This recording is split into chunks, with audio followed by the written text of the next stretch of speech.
नमस्कार। आज हम गैसीय अवस्था भाग 2 के तहत काइनेटिक थ्योरी ऑफ गैसेस पढ़ेंगे। काइनेटिक थ्योरी हमें क्या बताती है? काइनेटिक थ्योरी गैस के अणुओं तथा उनकी गतिज ऊर्जा के बारे में व्याख्या करती है। ये एक पोस्टुलेट है और इसमें कुछ पॉइंट्स बनाए गए हैं जिससे हम काइनेटिक थ्योरी ऑफ गैस आराम से समझ सकते हैं।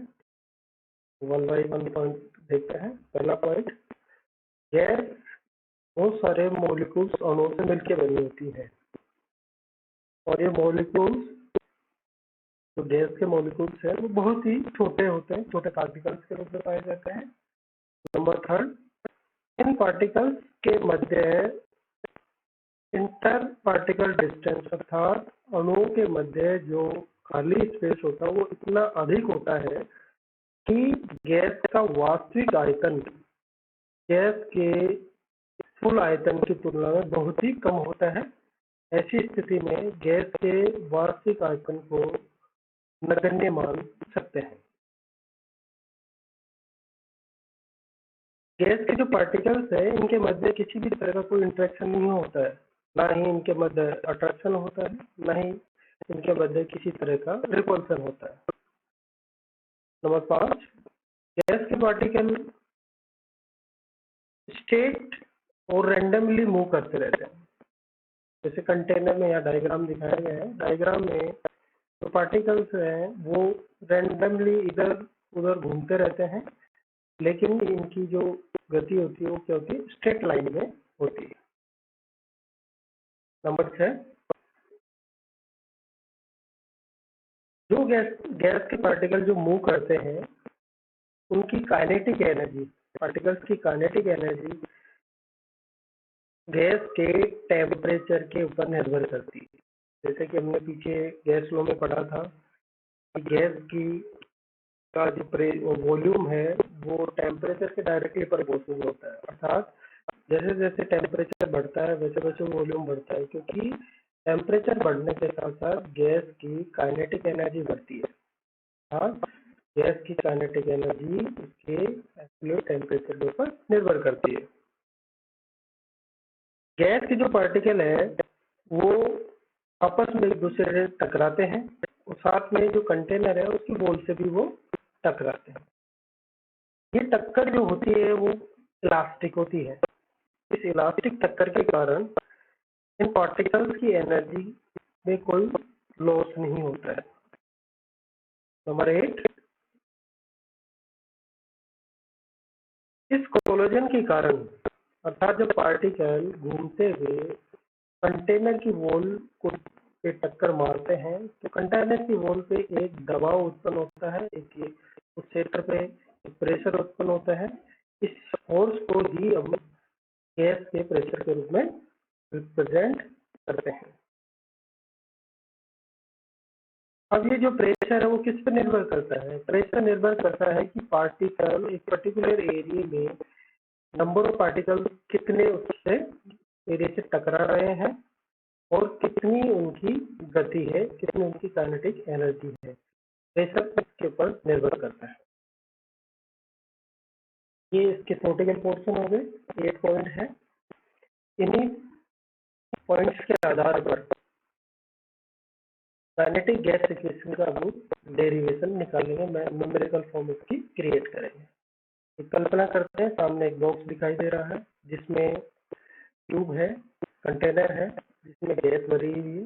सभी गैस के पार्टिकल सेम साइज के हैं, सभी गैस के पार्टिकल रैंडमली मूव कर रहे हैं और ये पात्र की दीवार से भी टकरा रहे हैं। तो ये जो ट्यूब कंटेनर है आधार पर देखते हैं volume of the gas container equal to V, अर्थात ये जो कंटेनर है इसकी वॉल्यूम क्या रखी है हमने? वी रखी है। इस कंटेनर की लेंथ हर साइड में 1 सेंटीमीटर है। इस कंटेनर में total number of gas particles कितने हैं? n पार्टिकल्स इसमें भरे हुए हैं और mass of each gas particles is m, अर्थात प्रत्येक गैस के पार्टिकल का मास m है। अब ये जो पार्टिकल्स मूव करते हैं इनकी वेलोसिटी इमेजिन करते हैं कि एक एक्स एक्सिस पे कोई पार्टिकल मूव कर रहा है, उस पार्टिकल की एक्स एक्सिस पे वेलोसिटी cx सेंटीमीटर पर सेकेंड है। इमेजिन करते हैं the particle are always in motion and collide assuming a particle travel from the wall A to wall B and collide with wall A after collision it come back towards the wall A। जैसे कि diagram में दिखाया गया है, ये wall A है, ये wall B है। एक पार्टिकल है एक्स एक्सिस पे वॉल A से चलता है, वॉल A से चलते हुए वॉल B की तरफ जाता है, वॉल B से टकराता है, वॉल B पर टकराने के पश्चात वो वापस वॉल A की तरफ बढ़ता है। तो वॉल सबसे पहले वॉल A पे टकराएगा, B पे टकराएगा, वॉल A से शुरू होके B पे टकराएगा, तो वॉल B पे क्या होगा, momentum before the collision of the gas particle, अर्थात गैस का पार्टिकल जब बी वॉल से टकराता है ठीक उससे पहले का मोमेंटम होगा बराबर mcx। अब वो पार्टिकल वॉल से टकरा गया बी वॉल से, तब उसमें मोमेंटम क्या कहलाएगा, momentum after collision of the gas particle equal to minus mcx। यहाँ पे माइनस साइन इसलिए दिया है कि डायरेक्शन अलग हो गया, पहले वॉल बी की तरफ पार्टिकल आ रहा था, वॉल बी से दूर की तरफ जा रहा है। तो इस पार्टिकल के कोलिजन के बाद में जो मोमेंटम में परिवर्तन होता है उसको रिप्रेजेंट करेंगे equal to mcx minus bracket minus mcx bracket close, minus minus cancel होके मोमेंटम में चेंज हो जाएगा 2mcx।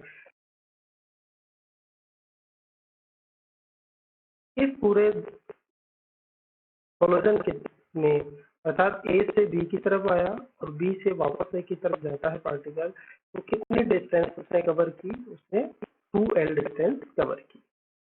तो time required for the one collision, एक टक्कर के लिए कितना समय की आवश्यकता होती है, हमें पता है वेलोसिटी इक्वेशन, वेलोसिटी बराबर होता है डिस्प्लेसमेंट अपॉन टाइम, और टाइम इक्वल टू होता है डिस्प्लेसमेंट अपॉन वेलोसिटी। तो हमें पता है डिस्प्लेसमेंट कितनी दूरी तय की है 2l, और वेलोसिटी क्या थी उसकी cx, जैसे कि हमने फर्स्ट स्लाइड में देखा, ये हमें एक टक्कर में कितना टाइम लगा 2l upon cx second.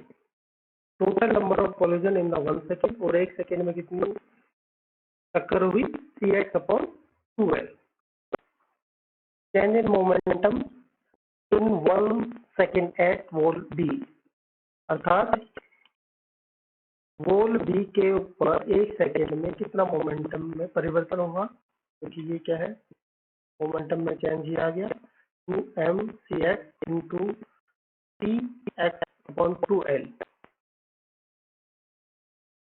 Command form में 2m 2 से 2 कैंसिल हो जाएगा और बचेगा क्या अपने पास mcx स्क्वायर अपॉन l। इसी तरीके से पार्टिकल बी से ए की तरफ आएगा और वॉल ए भी टकराएगा, वॉल ए पे टकराता है तो उसमें change in the momentum in 1 second at a wall A, तो वॉल ए पे क्या मोमेंटम चेंज होगा mc square mcx square upon l, दोनों पे सेम होगा। Total change in the momentum in 1 second at X axis. अब X axis पे दो वॉल हैं, वॉल ए और वॉल बी। वॉल ए पे मोमेंटम एक सेकंड में चेंज हो रहा है mcx स्क्वायर अपॉन l, इसी तरीके से वॉल ए पे हो रहा है mcx स्क्वायर अपॉन l, और पूरे एक्स एक्सिस पे होगा, दोनों को हम जोड़ेंगे तो हमें प्राप्त होगा 2mcx स्क्वायर अपॉन l। ये एक्स एक्सिस पे होने वाला 1 सेकेंड में मोमेंटम में चेंज है। इसी तरीके से वाई एक्सिस पे होने वाले 1 सेकेंड में मोमेंटम में चेंज होगा 2mc Y square upon l। इसी तरीके से जेड एक्सिस पे 2mc Z square upon l। Total change in the moment in 1 second by a gas particle in a container। अब वो एक पार्टिकल एक्स एक्सिस पे भी मोमेंटम चेंज पता चल गया, वाई एक्सिस पे भी पता चल गया और जेड एक्सिस पे भी पता चल गया। अब उस पार्टिकल का पूरे कंटेनर में कितना मोमेंटम में चेंज हुआ, तीनों को एक्स वाई और जेड के कंबाइन करेंगे, जोड़ेंगे उनको, तो हमें प्राप्त होगा, क्योंकि इनमें दोनों में 2m कॉमन है तीनों में, तो 2m/L कॉमन ले लेंगे और बचेगा remaining cx² plus cy² plus cz²। X y और जेड तीनों को कंबाइन करके एक कॉमन c² हमने वेलोसिटी ले ली। हमारे पास नया इक्वेशन आया 2mc²/L। Total change in momentum in 1 second by n gas particle in a container. अभी तक हमने एक गैस पार्टिकल के बारे में पढ़ा। अगर मान लीजिए हमें पता है कि गैस में हमने कितने पार्टिकल लिए, n गैस पार्टिकल, तो फॉर्मूले को n गैस पार्टिकल में कन्वर्ट करने के लिए ये n से मल्टीप्लाई करेंगे तो हमें फॉर्मूला मिलेगा 2nmc²/L। अब ये वॉल पे मोमेंटम चेंज हो रहा है, कंटेनर की वॉल पे n पार्टिकल के द्वारा जो मोमेंटम चेंज हो रहा वो इक्वल टू फोर्स होगा, क्योंकि पार्टिकल जब वॉल से टकराते हैं तभी फोर्स क्रिएट होता है। और प्रेशर बराबर क्या होता है, फोर्स अपॉन एरिया। फोर्स का हमने पता चल गया कि फोर्स ये है, कंटेनर में फोर्स क्रिएट हो रहा है वॉल्स पे, तो फोर्स की वैल्यू हमें पता है। एरिया क्या होगा, अर्थात क्यूब जो लिया उसका एरिया क्या होगा, एरिया इक्वल टू 6L², क्योंकि लेंथ इस साइड क्या है L और 6 है इसकी साइड, तो 6L²। तो प्रेशर इक्वल टू होगा, फोर्स की वैल्यू पुटअप करेंगे 2nmc²/L अपॉन एरिया की वैल्यू 6L² इक्वल टू 6 को इधर लेके आएंगे, इधर शिफ्ट करेंगे तो हमें 2 से और 6 में कैंसिल होगा, 3 हो जाएगा, तो हमें फॉर्मूला मिलेगा nmc²/3L³। वी नो L³ बराबर क्या होता है, वॉल्यूम होता है। तो ये चीज हमें किसमें कन्वर्ट कर देनी है, वॉल्यूम में। L³ किसमें कन्वर्ट हो जाएगा, वॉल्यूम में। तो यहाँ पे अपना इक्वेशन बनेगा PV, जो V होगा उसको हम प्रेशर, P को प्रेशर से लिखेंगे, P से L³ को इधर लेके जाएंगे तो V में कन्वर्ट हो जाएगा। हमारे पास क्या बचेगा, 1/3 और nmc²। तो हमारे पास एक नया फॉर्मूला है, PV बराबर 1/3 nmc² for the n gas particle. This is kinetic gas equation. यह हमें काइनेटिक गैस इक्वेशन प्राप्त हो गई, जो kinetic gas, molecular gas theory की न्यूमेरिकल फॉर्म है। Thank you very much.